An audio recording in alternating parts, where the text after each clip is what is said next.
Dans l'épisode précédent, nous avons vu que l'œuvre noire, que l'on appelle nigredo, constituait la première phase du processus alchimique. C'est l'étape de la séparation, de la dissolution ou de la putréfaction.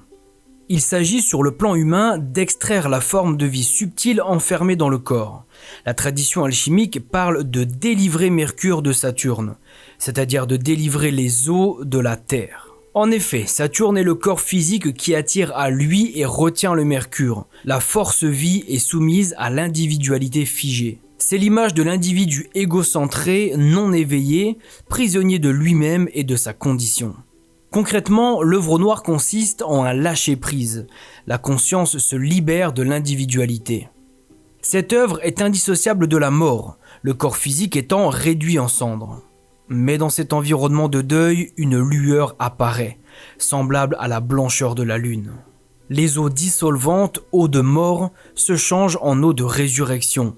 La lumière de la nature se fait connaître. C'est l'annonce de la seconde étape du processus alchimique, l'œuvre blanc que l'on appelle aussi albédo. Installez-vous confortablement, ouvrez votre esprit et suivez-moi dans ce voyage alchimique.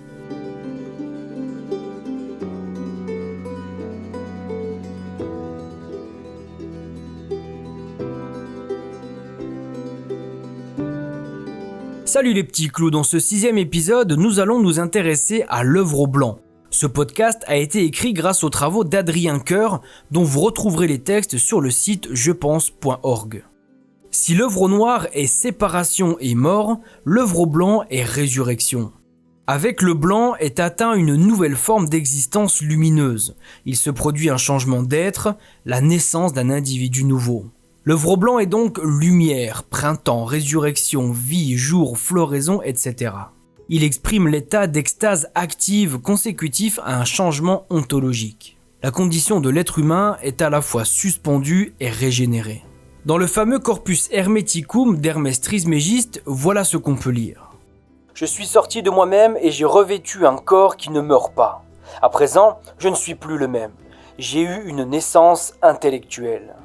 Je ne suis plus coloré, tangible, mesurable. Tout cela m'est étranger. Et ce n'est pas avec les yeux physiques que l'on peut me voir maintenant. » Avant d'entrer en détail dans l'œuvre blanc, il faut savoir qu'en alchimie, il existe deux voies possibles. La voie humide qui consiste à provoquer la suspension des facultés individuelles conditionnées par le corps et par le mental, afin que l'obstacle constitué par ces derniers soit dépassé.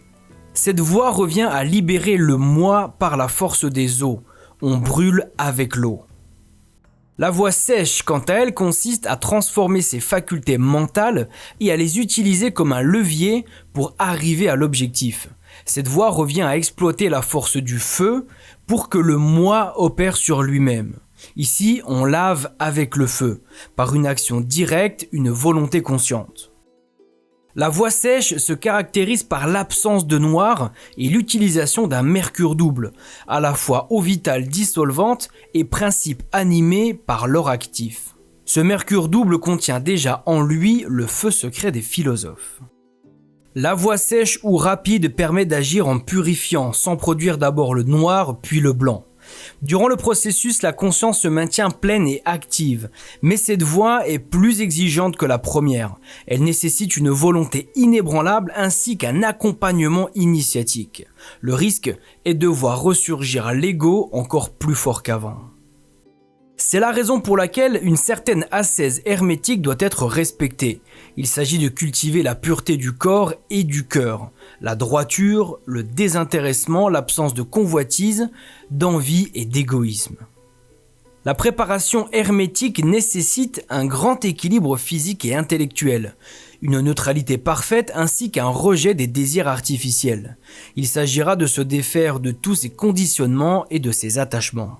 Revenons à l'œuvre blanc qui fait partie de la voie hermétique classique dite humide, mais qui est aussi suggérée dans la voie sèche. L'œuvre blanc correspond à la révélation de l'eau divine, mercure céleste, ou encore à la manifestation de la vivifiante lumière magique. À présent, l'individu allégé est porté dans la nature même de l'âme. C'est la fumée blanche issue du nigredo. C'est l'esprit en acte, la pure intelligence, l'être diaphane délivré de lui-même et de ses passions. C'est donc la première des transmutations alchimiques qu'on peut aussi décrire comme une résurrection de l'individu. Ainsi, l'albédo symbolise la vie qui a vaincu la mort. Le roi est ressuscité, la terre et l'eau sont en train de devenir air. L'œuvre blanc est souvent symbolisé par l'arrivée d'un jour nouveau. La nuit cède la place au petit matin, la terre se recouvre d'une nature verdoyante et fleurie, un enfant naît et vêtu d'un habit blanc. L'œuvre blanc marque aussi une pause dans le processus alchimique. La matière est redevenue stable, désormais indestructible sous sa nouvelle forme et sa nouvelle couleur blanche. Le corps est désormais pur, subtil, spirituel, transparent, aérien. Dans les textes, il est parfois décrit comme tout à fait matériel, mais n'existant désormais que comme une fonction de l'esprit. D'autre part, l'eau divine donne le pouvoir de voir et d'entendre ce qu'il n'est normalement pas possible de voir ni d'entendre, et de guérir de toute maladie. C'est l'eau de sagesse ou eau de vie qui purifie tout et qui donne l'immortalité. Cette eau est semblable au logos, c'est-à-dire à la parole divine. Au final, l'œuvre blanc est le mercure purifié qui s'élance vers l'hémisphère supérieur pour donner naissance à un roi nouveau, qui lui-même s'unira à la Vierge pour la fixer, la stabiliser et la congeler. C'est un état stable d'extase consciente consécutif à l'état de sommeil nocturne dû à l'œuvre noire. On peut qualifier cet état de veille éternelle. Voilà ce qu'en dit le Corpus Hermeticum. Le sommeil du corps devint la lucidité de l'âme. Mes yeux fermés voyaient la vérité. C'est donc un état de paix, de sérénité totale allant jusqu'à l'illumination. C'est le cœur qui s'exprime pendant que le moi dort. C'est la conscience humaine qui s'approche de Dieu.